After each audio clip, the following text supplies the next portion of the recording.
Hi, boys and girls. So it's Friday. It's the very final chapter of The Monster of Shiversands Cove, and we're going to get straight back into it. But the last time we read, Stan and Pearl had escaped the Were Fairy and Stan was on a boat and Pearl was in the sea. So hopefully they're going to make it back safely to land. Let's see if they do. We made it back just in time. The grown-ups found us standing on the balcony like nothing had ever happened. No Were Fairy, no sea monster, nothing. Pearl had been rescued from the water by a lady with lots of long golden hair who was out swimming.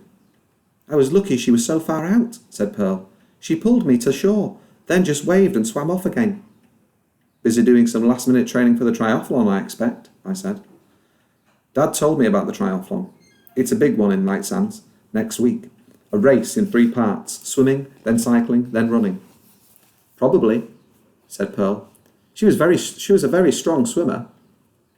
Talking of strong swimmers, that sea monster and all those attacks, that swerving through the water, smacking its tail fin down, I reckon they were all aimed at Harry. Maybe a monster can spot other monsters. Maybe it doesn't like other monsters being in its territory. It certainly seemed harmless to humans. Maybe it wasn't really a monster at all, not on the inside, unlike Harry. I had a lot of questions about Harry. Where did he come from? Why was he here? Where did he go? Were there more Were Fairies out there, or just Harry? I'll never know the answer to those questions, but I don't mind, because one thing I do know: battling a Were Fairy is a good way for 2 kids to become friends. And back home, I've made a new den, a better one, with Pearl. When Rory comes to visit, happening soon, we'll show him. I reckon he'll like it. As for Pearl, she was 3, maybe 4, when she saw her monster. It was a giant slug thing with big purple pincers. It slithered into her next door's garden and ate their chihuahua. "Mum and Dad told me it was a dream," Pearl said, "but I always thought it was weird that the dog went missing the morning after my dream." Now she knew why. Magnus wasn't too sad about Harry being gone, because he found a note tucked under his pillow. "Dear Magnus, thank you for being my friend. I have to leave you, because I have a very important new job. I'm now a tooth fairy to some royal babies. Harry." 15 whole minutes it took me to decide what kind of handwriting a fairy would have. Magnus was thrilled. "A note," he said, clasping his hands. "I must take a picture of my note for Fairy Fenella." Mum turned up the next day, and I knew straight away that Dad had been talking to her, telling her how I scared Magnus about monsters and pretended to see things through the binoculars. When Mum asked me to show her the cliff path, I knew she was planning a chat with me. She was. As we stood at the top of the cliff path, Mum spoke. "Stan," she said, "about monsters, all this pretending." She stopped. She stood still. She stared out to sea and went pale. "Oh my goodness," she said. I knew why. The sea monster was out there, basking, right next to Tide Island. It was floating on its back, worn out by yesterday.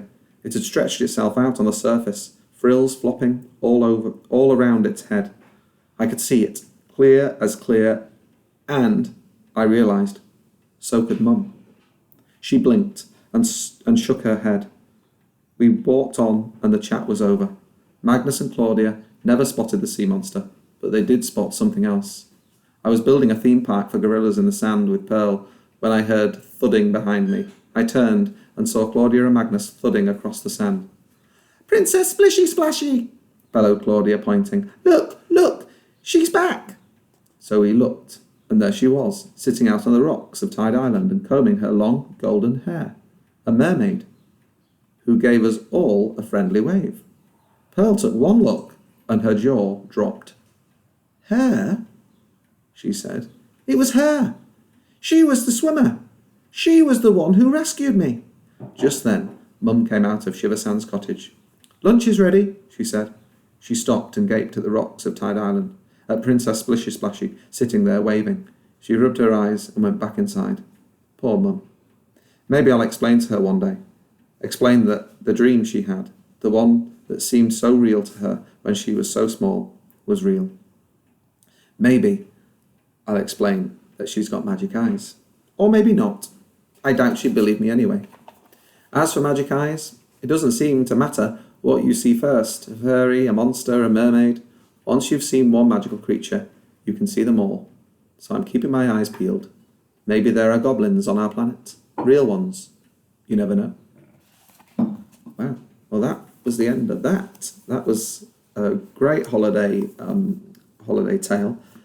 Now, I wonder if you think you might have magic eyes. Well, I'm not sure if I do or not. I don't think I've ever seen a monster.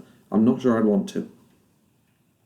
But anyway, I'm going to give the channel a bit of a pause on Sunday. That means I'm not going to put a video on Sunday. I'm going to consider what I'm going to do with the channel now from next week onwards. I absolutely love reading books to you guys. Even though I can't see you, I still enjoy the fact that you are viewing the channel and watching the videos. I'd love more people to watch. We had lots and lots of viewers at the very beginning, and those numbers have decreased, unfortunately.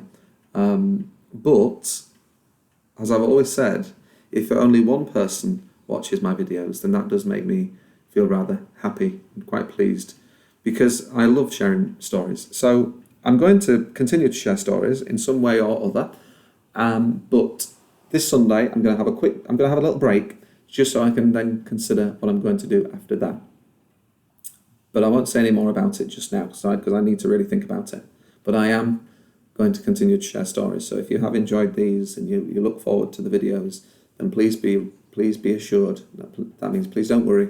I am going to share stories with you in the future, but not on Sunday. So remember that. So next Wednesday will be the next time I upload a video. All right. But for now, stay safe, happy reading, and enjoy all the work you're doing and all the fun things you're doing as well. Goodbye, boys and girls.